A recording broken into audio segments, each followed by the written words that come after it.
AI.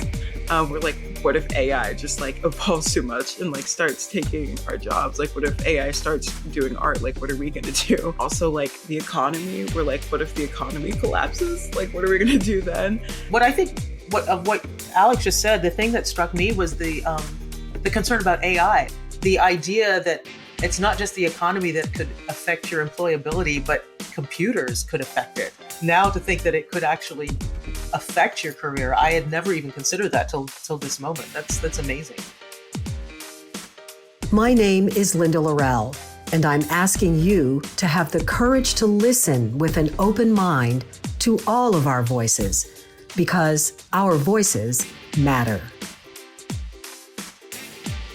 Hi, everybody. It's Linda Lorelle, and this is Our Voices Matter Across the Generations. Thanks so much for joining us for this special series that we have launched, focusing on human connection across the generations.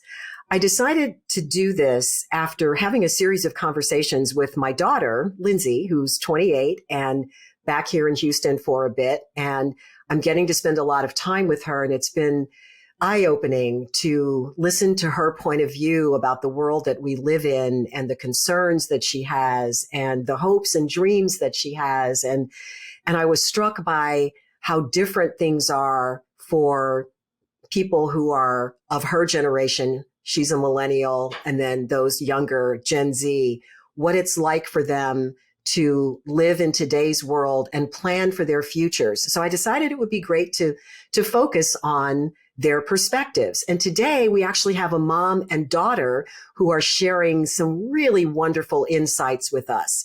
Karen Walrond is actually appearing for the second time on Our Voices Matter. And with her is her daughter, Alex Jennings. Karen is an author, activist, speaker, leadership coach, photographer, attorney, engineer. She's clearly a slacker. And her daughter, Alex, is 18 years old and is in the middle of her freshman year at the Art Institute of Chicago. We had a fascinating conversation, one that I hope you will enjoy as much as I did. Here we go. Okay, Karen and Alex, it is such a pleasure to welcome you to Our Voices Matter Across the Generations. Thank you so much for joining us. Yeah, happy to be here. Yeah, we're thrilled.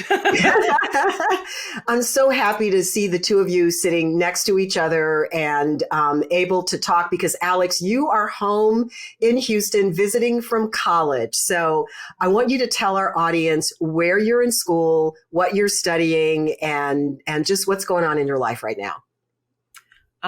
So I am studying at the School of the Art Institute Chicago. My major right now is visual communications design, so sort of like graphic design. And I'm really enjoying it. It's my freshman year, so I'm getting all adjusted to a new big city. And I'm just really loving it so far. Do you like Chicago?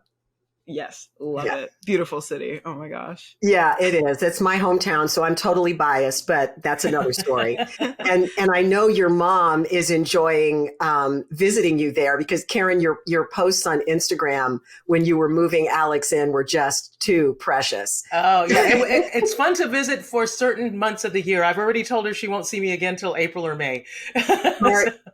Very smart. Yes, it's very cold. It's not Houston weather. It is definitely not at all. Not and my tropical blood can't deal with it very well. But yeah, I always say it's for those months that it's beautiful, that the weather's beautiful. It's the most beautiful city in the country. It really is. It's such a beautiful city. And so, Karen, you are familiar to the Our Voices Matter audience because you have been on the podcast before. But just to remind people, I'm just going to go through it very quickly, because you're an author, you're an activist, you're a photographer, you are a speaker, you're a leadership coach. And before all of that, you were an attorney and still are an attorney and an engineer. So my goodness. I'm busy. Yes, you're busy. So, and I know you have a new book coming out, and I think that your new book is related to what your word of the year is. It Am is. I right? It is. Yes, So it is. Tell us what that is. Yes. Well, I mean, I'm so excited about this book. It's called Radiant Rebellion. Mm-hmm. Reclaim Aging, Practice Joy, and Raise a Little Hell. It doesn't come out till October, so I've still got about 9 months before it comes. My word of the year is rebel. And I'm so excited. It's a great book, not the least, for reasons not the least of which is you were part of the book and your story is part of the book as well. So I'm really excited. And it's all about how getting older is not something to fear. It's something that's actually really exciting and evolutionary, hopefully, and that, sort of a reminder that we start aging from the moment we're born, and so there's no reason to suddenly get worried about it. It's just a natural part of living. It is living. So that's what it is. I am so excited. I can't wait to read it, and truly honored that you interviewed me for the book. So thank you for that. And when you think about aging and the future and what it all looks like, when I look at our world today and I think about how I would navigate this if I were your age, Alex, I think it would be very difficult. I just don't know how I would do it. So when you think about your future, Alex, what 3 words would you say come to mind? What do you think about? Oh gosh. Probably impact is one of them. Colorful and inspiring, or inspiration, hopefully. Impact, colorful, and inspiring or inspirational. I love that. And the impact is the first one that came to mind, which I think is very indicative of your generation. It's all about impact. And what do you think drives that? Because that's not what my answer would have been when what are you, 18, 19? Yes. 18. Okay. So when I was 18, I don't think my answer would have been impact. So I think that is probably driven by, I would guess, kind of what's going on in the world today. Can you share with me why that is an answer for you and your generation? Yeah, absolutely. So I think impact would be my word, because I have seen a lot of really negative stuff happen in the world in the past few years. Something that comes to mind for me is in 2020, like the murder of George Floyd. That was something that really hit me hard. And I was very upset with the world. I was angry at the world. I wanted to make a difference. Like, I wanted to make a change. And I was like, this is what I'm going to do. Like, I'm going to, like, hopefully in my future, like, I want to dedicate my future to making an impact on the world, to sort of make it a better place, or at least try to in some way. And so it's actually kind of funny. I'm studying visual communications because my goal in the future is to open a art and design sort of agency that helps people that are like companies that are underprivileged or trying to make a change in the world. I'm not quite sure about the logistics of that yet, but I'm going to figure it out as time goes. And yeah, I think that's why my word would probably be impact. I love that you're thinking that way already. And Karen, that must make you awfully proud. And I'm wondering, you mentioned the George Floyd situation. What kind of conversations did the two of you have about that? Wow. Did you reach out to your mom to talk about it? Or how did that go? I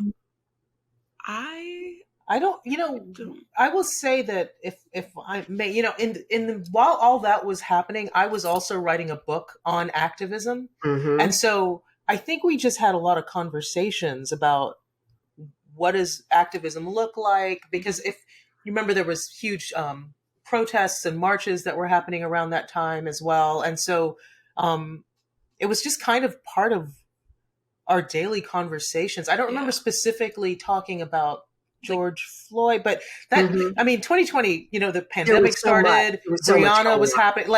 So there was so many things that were happening. I can't remember a specific one about that one as much as it was just part of the overall narrative of what was going on in the world. Yeah.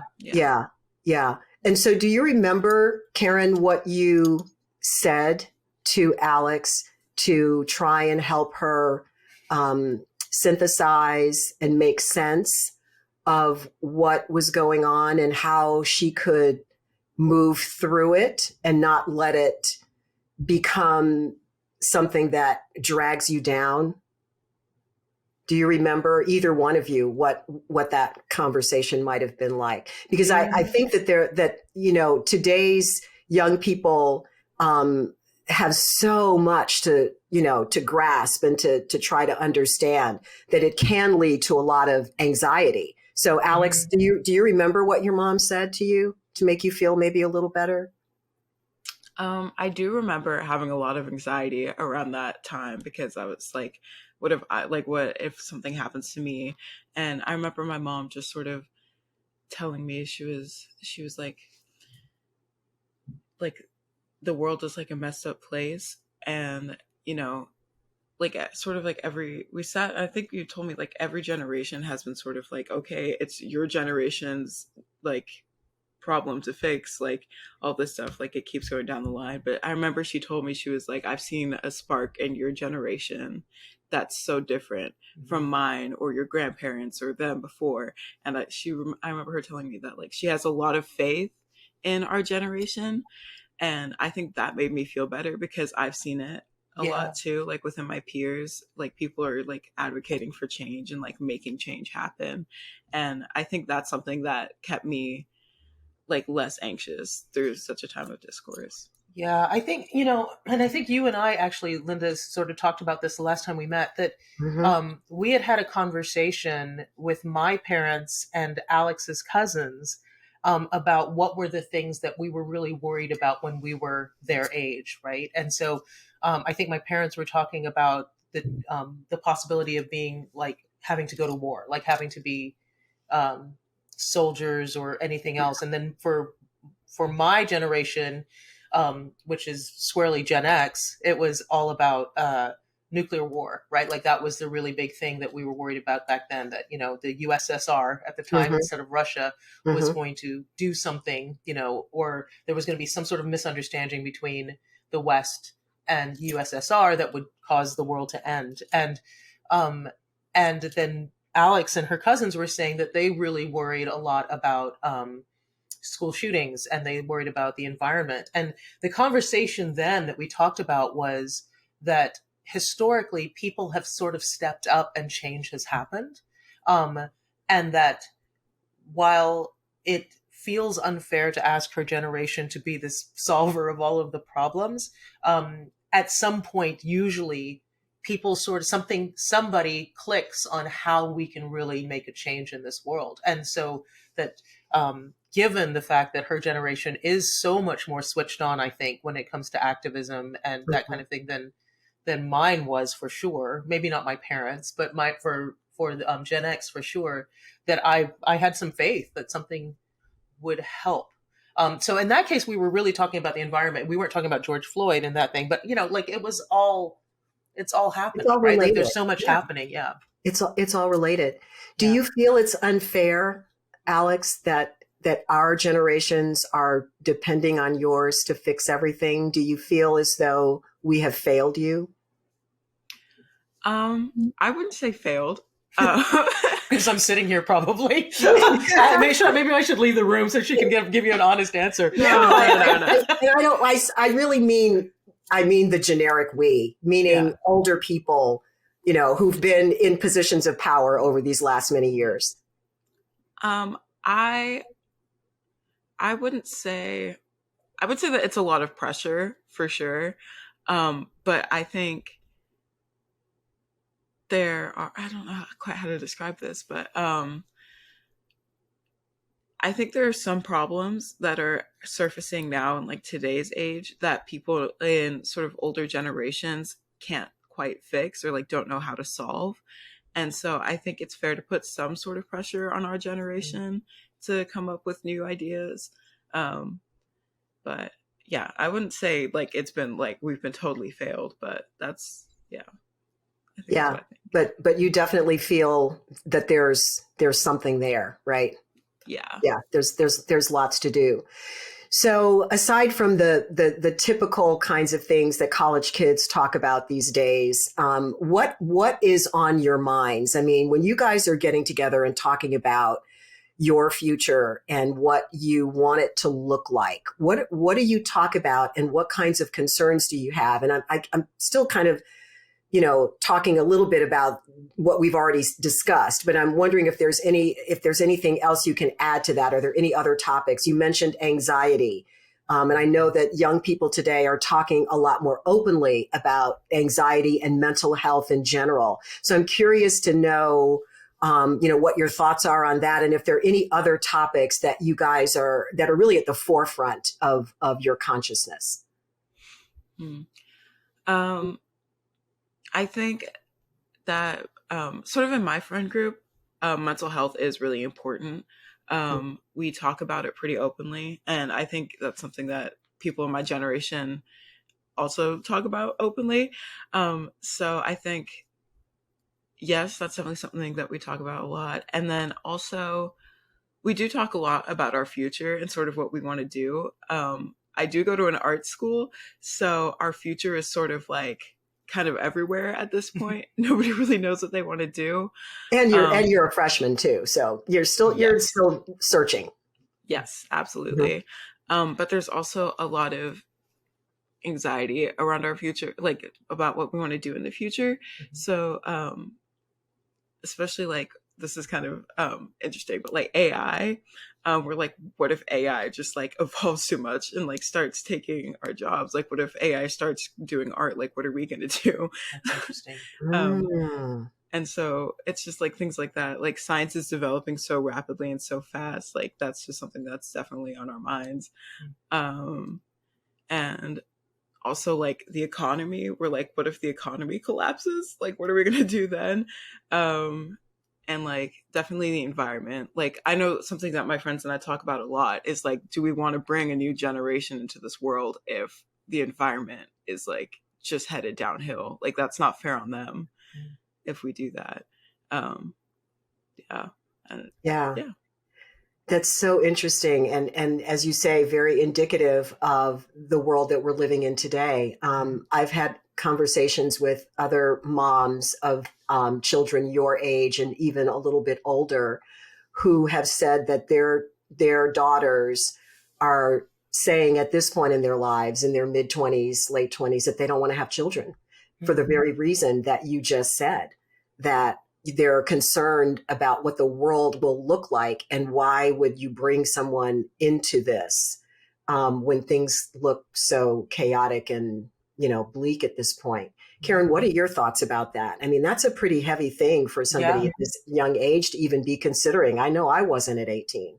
No, for sure. And what Alex just said, the thing that struck me was the concern about AI. Like, I don't know that I ever even considered, well, certainly it didn't exist when I was her age, right? Like, there wasn't really anything that existed for that. But the idea that it's not just the economy that could affect your employability, but computers could affect it.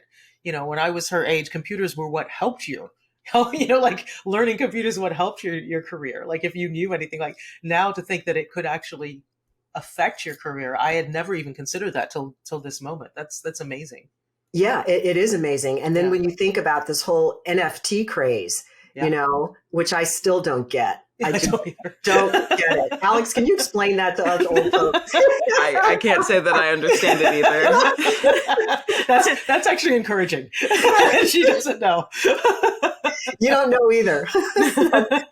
Oh my gosh, that's funny. That's really funny.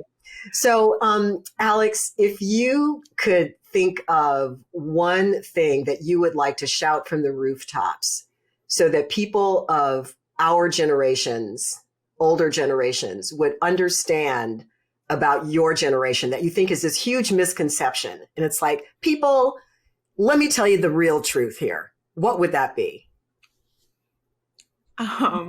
So what's the biggest misconception, I guess, is really the question about Gen Z and millennials? I think that we're all always on our phones. Well, okay. They're always on their phones. But like, and that's a misconception, is it? Okay. Keep going, Alex. We'll stop. I mean, like, we're always on our phones, and it's like sort of rotting our brain, I guess. Mm. I think a lot, like I am on my phone a lot. I love my phone. But I think I spend a lot of time on my phone because I'm like sort of almost doing research, I guess. I'm like always getting exposed to new things. Because the internet at this point is so big and expansive. There's like always things for you to learn and things for you to do. And I think that's why I'm on my phone a lot. And I think that's why a lot of other people in my generation are on their phone a lot. And people are like, oh my gosh, you're going to rot your brain out. Like if you're watching too much TikTok, like your eyes are going to fall out of your head or something. And I'm like, no, I mean, like sometimes I watch little silly videos, but sometimes I'm like learning more about social justice and like how I can impact the world and like sort of like what the economy's doing and like how like you can like how people my age can learn to adapt and like what we need to do. And like I've gotten a lot of good financial advice from TikTok too and like Instagram and social media, which is interesting. But yeah, I mean, to Alex's point, I mean, you saw me make a face, but I have to say that I'm really impressed with sort of the art that I see that's being created online and a lot of social media. The activism in the TikTok space is amazing. Like a lot of young activists are doing some really powerful mobilization on TikTok. And so, I mean, I take her point. I do tease her a lot about being on her phone all the time and TikTok dances, but she does make a good point that it is a tool, and it's a tool that is doing things in ways that I don't know that I fully, I get glimpses of the power of it, but I don't know because I'm not on TikTok and I don't do some of the social media platforms that Alex does that I don't get. I think that's true. Yeah. And so we might not understand what's really going on there, that it's not just about entertainment, but it's also about education. And it's also about learning. And so we can't just automatically assume that just because you're on your phone that, you're simply just texting your friends or doing something irresponsible. Yeah. I'm curious about where you get your news, Alex. Do you watch local news? Do you watch national news on TV or what is your news source?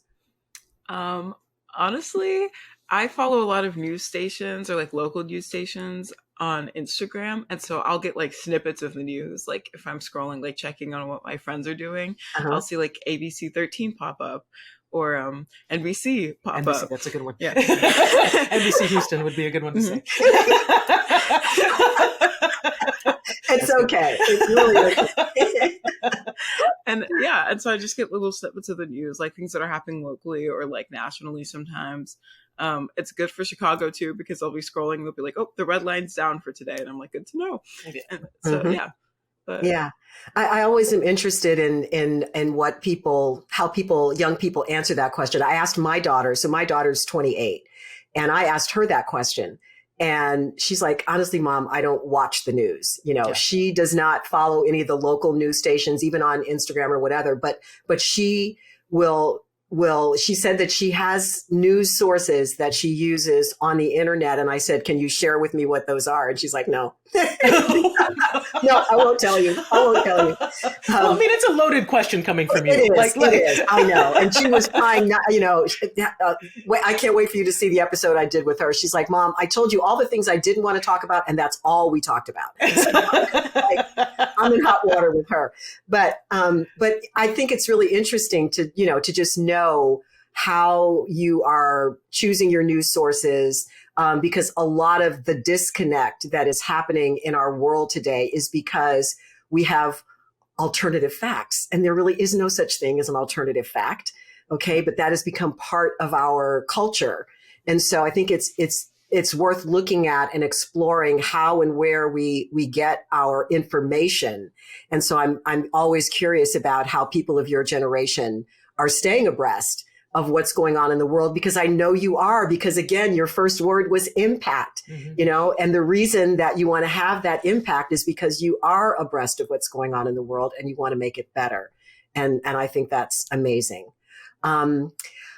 As we start to wrap it up, I want to go to one of the signature questions that we always ask on the podcast. And when I interviewed your mom, Alex, I asked her this question about to share with us a time in her life when she felt like the other. For whatever reason, we're all somebody's other, whether it's, our ethnicity, our gender, whatever. And your mom shared a story about moving to the Houston area when she was 11, 12 years old, and feeling like the other because she didn't fit in. So I want to know, first of all, Karen, have you ever shared that story with Alex? And Have I? and if you have, what did you say, and what were the lessons that you wanted her to take away from it? And then Alex, I want to know what your response was, and then I've got another question for you. I mean, I suspect that if I did tell you that story, it was sort of to, as a way into so that she understood that everybody goes through times when they don't fit in, Mm-hmm. and the importance of sort of being who you are anyway. And as Brene Brown is a friend of mine, and she talks about the distinction between fitting in and belonging, and Right. how belonging to yourself first is how you manage that. So I suspect if I did tell you that story, it probably had something to do with maybe something that was going on in your life, or and sort of imparting that lesson. I don't know if that's right or not. Do you recall, Alex, when Yes. and why she told you that story? I can't tell you why, but I remember when. I was pretty young. I think I was about like 8 or 9, and we were on our way to school. I remember this. But I could not tell you why she told me the story. There was definitely something that was going on, but like in my Yeah. life at the time. A lot of lessons happened on the way to school. That's true.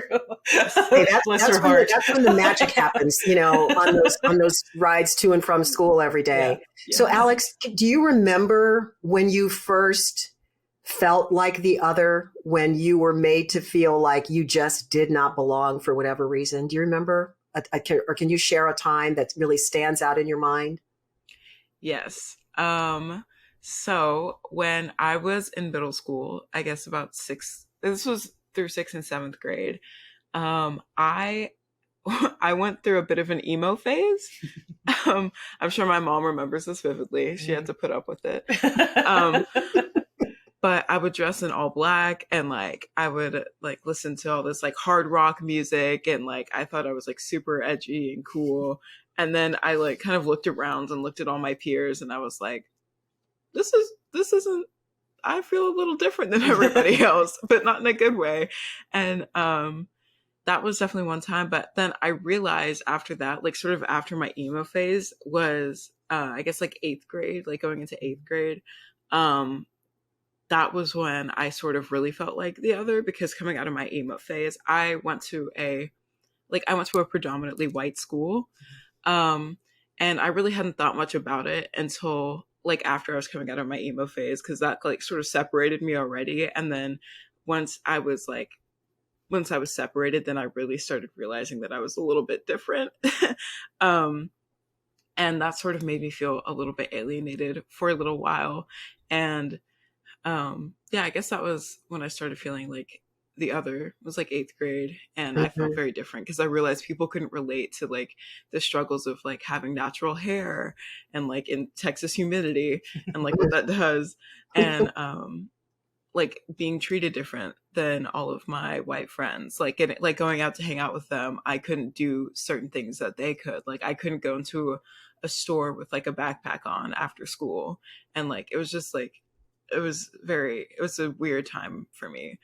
What did you learn from that? And what would you say is the central lesson that you took away from that experience that helps you show up the way that you do now in the world? I think it taught me sort of awareness of my surroundings and awareness of the people that I spend my time with. And I think that has like that's been good for me in like the like in college life for sure. I'm very aware of who I'm around, who I choose to spend my time with, and like what it means to be Black in a predominantly white space, because again, I'm going to a predominantly white college. And I think that like just sort of having that in the back of my mind has impacted me a lot in college, and kind of going through life, and probably will continue to impact me throughout Mm-hmm. life. Mm-hmm. I don't know. Can I add something though, that just Please, from my please do. observation is one of the things that Alex does really well, um, is I think it has given you a lot of empathy also Yes. for others. She is somebody who uh, she extends generosity to people, I think, easier than I do, and I think I'm pretty good at it. But um, friends with differences, like she has a circle of friends. Whenever I meet her friends, um, the fact that they might have a difference is never something that seems to really you I mean, it's not that you don't notice differences. I think you do, but it doesn't have the weight of meaning that it Mm-hmm. might have with a lot of other people, right? Like Yeah. it's a characteristic, and I think that's like one of your superpowers is um she had not just racial differences, but maybe speech differences or disabilities or anything else, and it's Mm-hmm. never a gender differences. It's never something that is a thing, right? Like Yeah, it's just a exactly. part of the identification, a part of that person's person, and um, it doesn't have any sort of negative connotation attached to it, which is, I think, I mean, I think that's true of Alex. I think it's also, there's a certain facility to difference that I think her generation has that I don't know that my generation did. Mm-hmm. Um, Mm-hmm. but I think that's probably one of your biggest superpowers. I would say is Well, one of her that's a superpowers. beautiful superpower to have, Alex. It really Thank is. you. Thank you. And you're fortunate in having the parents that you have, because they model that as well. And I'm sure that, that's a big part of it. So, Karen, we started this with me asking Alex about her 3 words to describe her future. So Mm. now I'm going to ask you your 3 words to describe the future. When you The think future, about, not just mine. not just yours, when you think about the future, what 3 words come to mind? Innovation, um, a reckoning, I think, Mm. and maybe hopefully um, a returning to some of the things that are important. Yeah. I think. Yeah. I love that. The reckoning and the returning, for sure, to things that are important. And I agree with you that I think Alex's generation um, is poised to teach us that. And so, Mm. Alex, my last question to you is: what can we learn from you? What can we learn from your generation, from Gen Z and millennials in particular? What can you teach us? I mean, for me, if I were to take a message away from my generation or millennials, I would say, um, do what you can. Mm. Do what you contribute what you can, even if it's the littlest thing. Um, Especially like for our future and for like any social impact groups or any sort of like, just do what you can. Even if it's little, even if it's like donating $1 to a charity or an organization that you care about, or if it's you know creating an infographic. The um designer speaks. yeah. Yes. Spreading the word. Just do what you can. Yeah.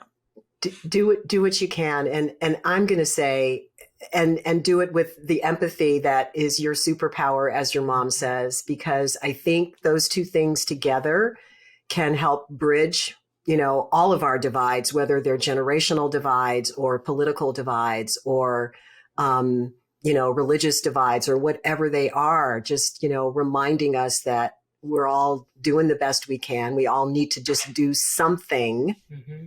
right? And just remember to have that empathy So I love this conversation, and I love the relationship that the two of you have, and this has just been so much fun for me. So now we get to switch it up, and you guys get to ask me a question or two. So who wants to have at it? Sure. Okay.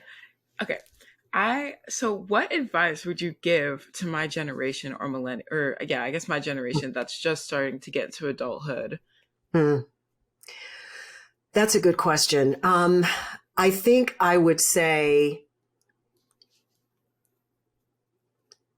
be true to yourself in terms of what you want to do with your life. I think that, you're at a point in your life where you're trying to find yourself and determine what you want to give to the world.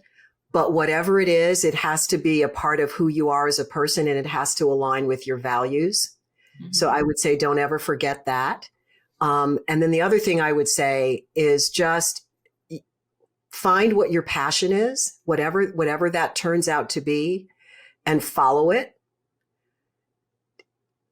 I think if you do that, then, you wake up every day doing what you love to do, and it doesn't feel like a job. And so if the design field that you're pursuing right now gets you out of bed in the morning and makes you excited to go create the next, whatever it is, the next design, then you're probably doing the right thing. And if you're using that for good, then wow, you're really doing the right thing. So that's what I would say. Just be true to yourself, find your passion, and make sure that your values are always aligned with whatever it is that you choose to do.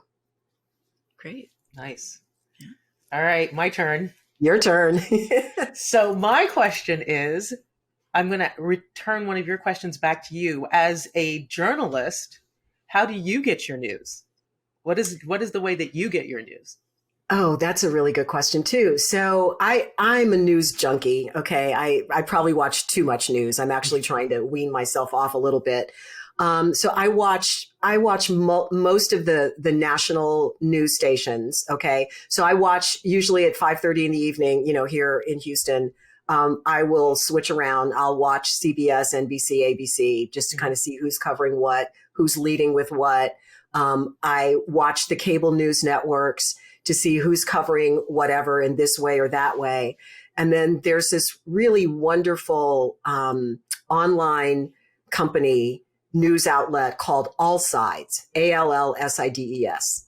Mm-hmm. And what they do is they cover the news where you can go to the website and you can see the story of the day as covered from what is perceived to be the left perspective, what is perceived to be the right perspective, and what is perceived to be there in the middle. So you can literally go to a story. Today's headlines are about President Biden and the special counsel and classified documents. Right. So you could go to All Sides, and there'll be a story written from the left, from the right, and from the center about that same. Oh, that's awesome. Headline. And then you can make up your own mind about, who's, where are the commonalities? Yeah. Who's covering it in this way? Whose bias is over here? Whose bias is over there? I love this organization. It's allsides.com. I've actually interviewed the founder of the organization. And I just think that it's how we need to get our news. Because you have to be an educated consumer of a news product. You can't just go to any website or any blogger who calls him or herself a journalist, right? And take their words as gospel. I mean, I know what journalism is. I know about sourcing. I know how you cover a story and how you present it to the public in a way that says, I've done my homework here. Yeah. And so there are certain trusted news sources that are going to do the work. And then there are others that you might not know about. So you just have to become an educated consumer. Yeah. But that's how I consume. And I watch local news as well. Yeah. That's awesome. That's really I watch helpful. all of it. Yeah. That's awesome. Thank you. I watch all of it. I do. Well, I cannot thank both of you enough for taking the time to share your perspectives with our audience. My last question is there anything that either one of you would like to add that I haven't given you a chance to say? I don't think so. No, I think we're good. Yeah. You think we're good? Okay. Yeah. We Thanks are for good. having us. Thank you both so very much. Our pleasure. Really our honor. Thanks again to Karen and Alex for joining us today. And I want to thank all of you, our Voices Matter community, for voting for us, because we are starting off the new year as the winner of 2 Signal Awards, Listener's Choice, a silver for one episode called It's Not a Choice, and then a bronze for the episode called The Power and the Cost of Owning Your Story. Thank you so much for being a part of this community, for engaging with us, and for supporting the conversations that we bring to you. Really do appreciate it. If you haven't already subscribed, please do so. You know how to do it. And then join us again next time for Our Voices Matter. Take care. Bye-bye.